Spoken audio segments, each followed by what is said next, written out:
Shantesh chakat kananta ke shamanu yumi hamenu yumi chak lek imeran nikau ke shantesh tulumi shantes te chikim.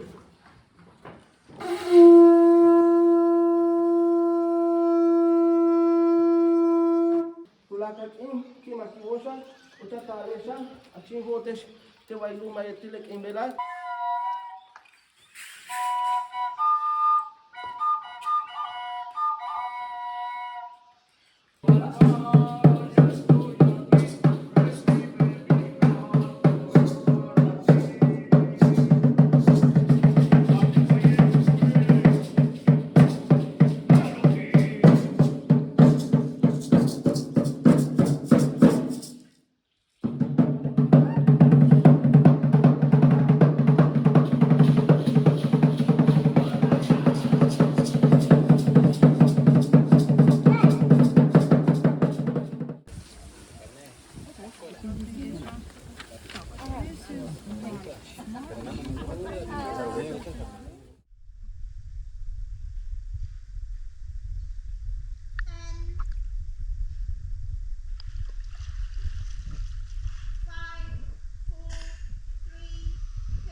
Breathe. Side. Keep breathing.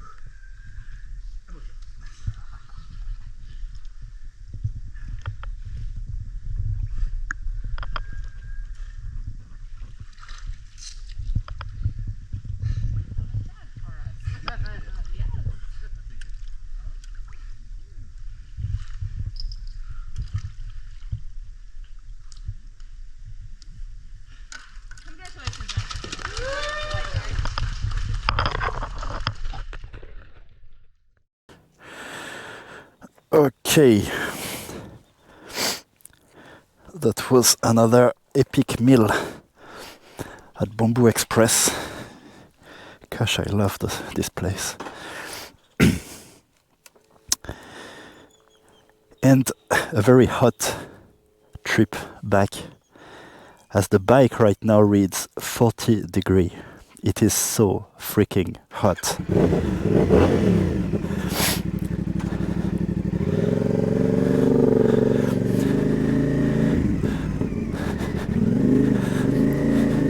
Okay, so Xibalba competition finally started. Day one is done. I did announce a dive of 83 meter constant weight, and I did it white card so far. I need to have the confirmation after they review the footage underwater for the turn, but I don't see any mistake I would have done to turn this white card into a red one. So that's cool, I'm glad. This time I started the competition like following the progression that I started to do in training. Instead of doing a dive, for example, 80 meter, and then getting confidence to then announce the same or a bit lower for the first day, I was like, oh, let's just keep going. Because the idea is that if it goes well, I have 4 competition days. Day one was 83 meter, and the depth is limited to 92 meter.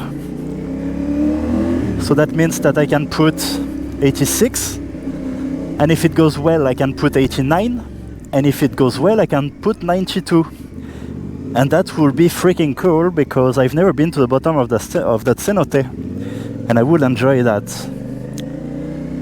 not specifically for the competition itself, doesn't really matter at this stage, but for the idea, and I would not like to do that dive with just my float and a buddy. I really prefer to do deep diving past 80 meters. I prefer to do it with a platform and a safety team because I feel much more relaxed, because I know they're gonna grab me if there is any problem.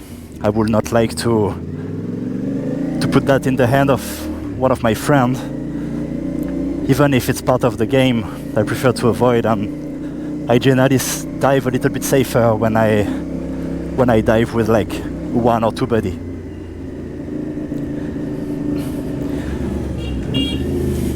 So yeah, regarding the dive, interestingly, preparation, waking up, etc., very chill. I was confident. Generally, the first day of a competition, I'm super stressed, like a lot. But this time was good. I woke up at 6 a.m. like every day, because the village where I stay, at 6 a.m., like no joke, they have a speaker, and they announce the menu for the Cocina Economica, the kind of like buffet type of food like they provide, I think, for the people living there. And yeah, at 6 a.m. So I can tell you wake up. But that's okay, because I sleep early, so it works overall. Everything was good. The only thing is, like, since a couple of days, my throat is a little bit, I don't know, a little bit fucked. Like kind of flu symptom, like sore throat. Not as bad to be like, oh, I'm sick, I need to rest, but I'm definitely feeling it, and especially in the morning when I wake up. It's inflamed and a bit bigger than usual, so when I swallow, I really feel the difference. And actually today, I felt it also when I was breathing with the pressure of the wetsuit against the throat. But again, I was like, oh, it is not as much as of a huge physical thing to do a dive like this. So if I feel comfortable, I'm gonna go. It should do. So the dive itself, preparation same as usual. No warm up. About 30 minutes before going into. Sorry, about 30 minutes before my official top, I take my gear, I go in the water, I put my wetsuit, then I sit on the side a little bit, and then when the person before me is diving, which is generally 10 minutes before I start, I actually do a little bit of breathing face in the water in my snorkel to lower a bit my heart rate and start to prepare myself mentally to my eyes being open underwater. I do a couple of series of packing just to feel that my lungs are nice and open.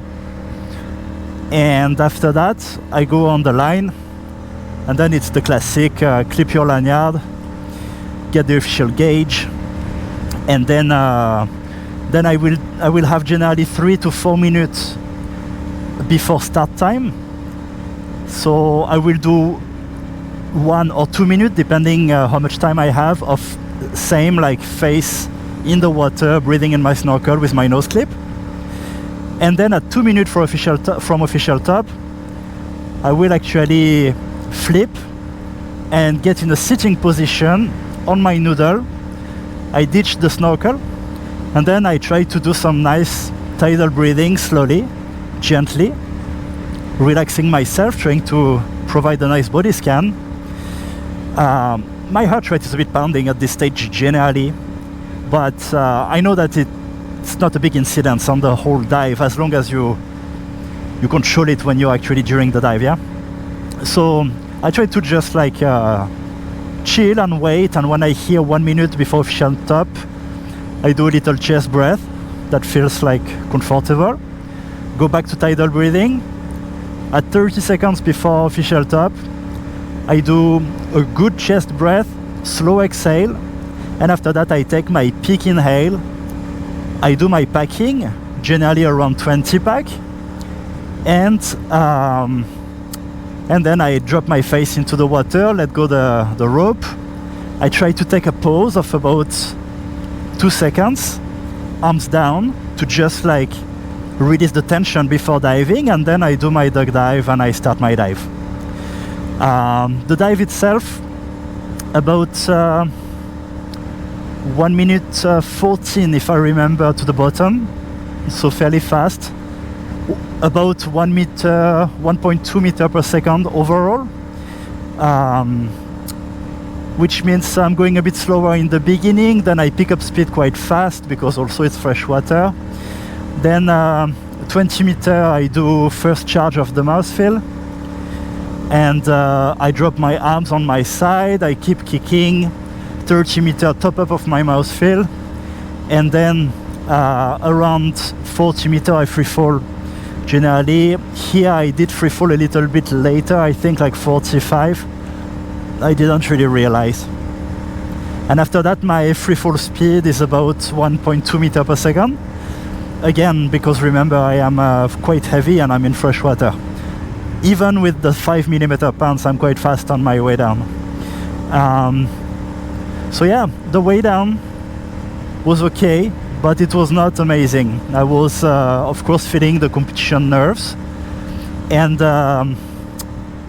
interestingly, I got 3 contractions on my way down. I generally don't, or 1. So that means I was a little bit more tense. I did build a little bit more CO2 than usual. And for the first time since maybe 2-3 years, I felt some how to say, some issue with my glottis a little bit. Generally, equalization is really bulletproof. Like I say often, even if I feel absolutely crap, I'm still able to equalize. Today was not that bad, but I didn't feel great.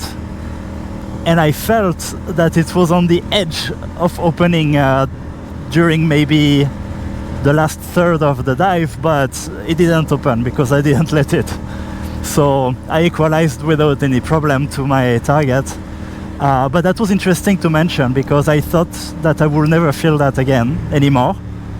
And it came back somehow on that dive, which is not a surprise because it's the first dive of the comp and I didn't do any competition since more than 2 years. So that was to be expected. I was not super in the zone on the way down, but I tried. It was less comfortable than the dive I did before, which was 80 meter.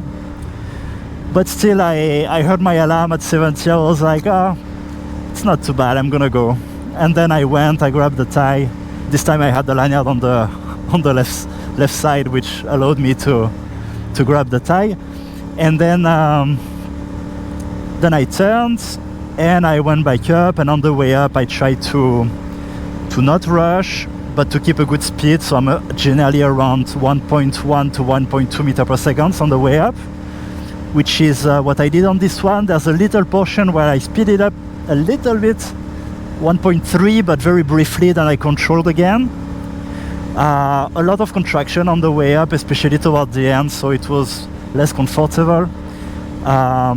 A little bit of lactic, interestingly, over the last quarter of the dive, I would say, but very gentle, but still, same thing. Generally, I don't feel that on monofin, so that means I was starting to get a little bit tired. And then yeah, I was clear. I mean, I knew exactly where I was. I was looking for the judge on my glide at the end of the dive. That's why you can see in the video I'm looking a bit around. But then when I breached the surface, because of the light it's very hard to see, when I breached the surface I directly found them and gave like a clear and strong OK sign. So yeah, that was a white card. It was overall a good dive, but definitely can be better. On the video it looked very strong and easy, it felt worse, like inside. And even at the surface, I was clear, I knew where I was, etc. But I had a little half of a second of a little woo, which is, I know that hypoxia is at the corner, right? Which again makes sense, because my way down was not in the most ideal zone possible, right? So overall good for a first dive of the comp. Since so long I didn't compete, I'm super happy. It's great to start with a white card, of course, especially when it's an actual deep dive. But I will try to correct those little things, and hopefully tomorrow goes even better. Tomorrow is gonna be 86 meter, and let's see. I myself and other people had that experience sometime of doing a dive that feels a little bit hard, and then because you're in competition you want to increase, put like a couple meter more, and then the next one feels super easy and you're like, wow, how is that possible? It's so much mind, it's not so much physical right now. It's like, it's all about your mental state. So I'm gonna work on that again. Hopefully have a good night. I got a great meal. Gonna have a little shower and a little nap, and then maybe for the first time since I'm here, I'm gonna skip the gym because of the lactic I got. I'm a bit like, does it make sense to go to do my training? Especially today is leg day. I generally take it gentle, so it just makes me move a little bit, not too heavy during competition. But of course everyone will be like, hey, are you stupid? Stop doing training during the comp. But again, I like to prepare myself for like deeper dives. So what I'm doing right now is not the goal. So then it makes sense to keep doing the training, I think. But I don't know. I think I will do a little nap and I will see if I wake up nice and rested or if I'm still feeling tired, because right now I'm feeling tired. And then I will decide if I go to the gym or not. But yeah, next episode tomorrow for the day 2 of Xibalba Freediving 2024. Here we are in a little village called Quintana Roo, which is quite funny because it's the name of the state I'm living in. Tulum, Playa del Carmen and Cancun are in the state of Quintana Roo in the Yucatan Peninsula. And here we are in Yucatan, which is the state of Yucatan, which is like the rest of the peninsula outside of Quintana Roo. But they have a little village that is called Quintana Roo. It's very confusing. Just for your information. All right, see you soon. Cheers.